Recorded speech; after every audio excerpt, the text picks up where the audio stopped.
Today is Sunday, just a few days before the beginning of the holiday of Sukkot, Abanenu Letovah, which will be this coming Wednesday evening. And the Pasuk says, Or zarua la tzaddik u'lishoelev simcha.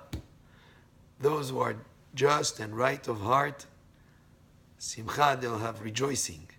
And after cleaning ourselves with the forgiveness of Yom Kippur, we go out of Yom Kippur, getting ready for this very joyous holiday of Sukkot, which is Zeman Simchatenu, the time of our rejoicing.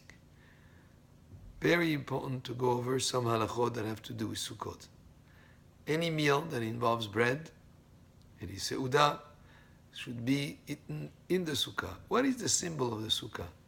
The Sukkah is symbolic that after we sort of purified ourselves through the very holy day of Kippur, Yom Kippur, then we focused on spirituality, dwell in a kind of a hut that does not have very strong walls or ceiling, very sort of like flimsy structure.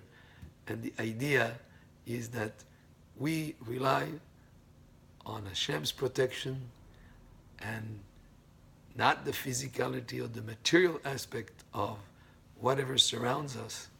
You can have the strongest walls, the most secure locks, but the true safety is the safety under the wings of the divine presence, the safety and the protection provided by Hashem, represented by the Sukkah that we dwell in for the 7 days of Sukkot.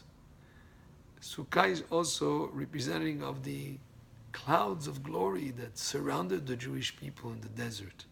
It represents also the Mishkan that Hashem told the Jewish people to build, the sanctuary, the tabernacle in the desert. After Hashem forgave Am Yisrael, He gave them the mitzvah of building a Mishkan, and that building of the Mishkan happened so that the fundraising for the materials happened so fast that they were ready by just a few days later.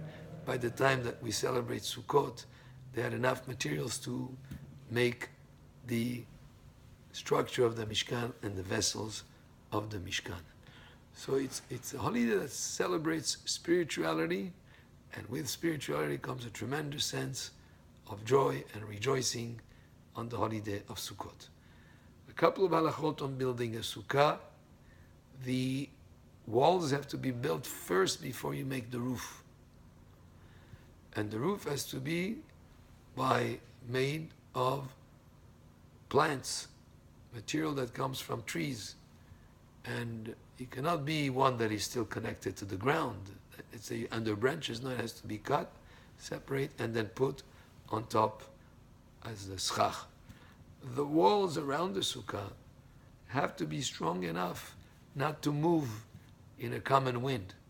And therefore, if you're using tarp, it would be advisable at the bottom of the sukkah to a height of about 1 meter, to a height about 40 centimeters, to have strings that go around the perimeter of the sukkah that are less than 3 tfachim, less than 3 tfachim, separated one from the other, so you create a sort of an imaginary wall at the bottom of the sukkah.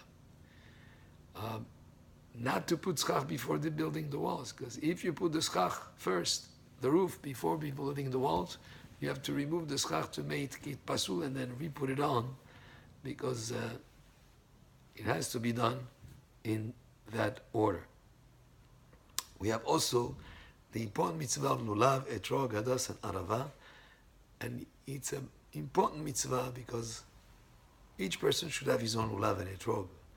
And today they're available very easily in Los Angeles. In most communities you can find them very easily. And to try to buy one that is beautiful Etrog, beautiful Lulav. A person should do the mitzvot Simcha and Ze'eli ve'anvehu, to do it in a beautiful way, not in just getting away with the basic minimum. But whatever you can afford, get the lulav and etrog, and it's to be shaken every day of the 7 days of Sukkot. These are just some ideas connected to the upcoming holiday, Gmar Chatima Tova, and upcoming Chag Sameach. Baruch Adonai Le'olam. Amen ve'amen.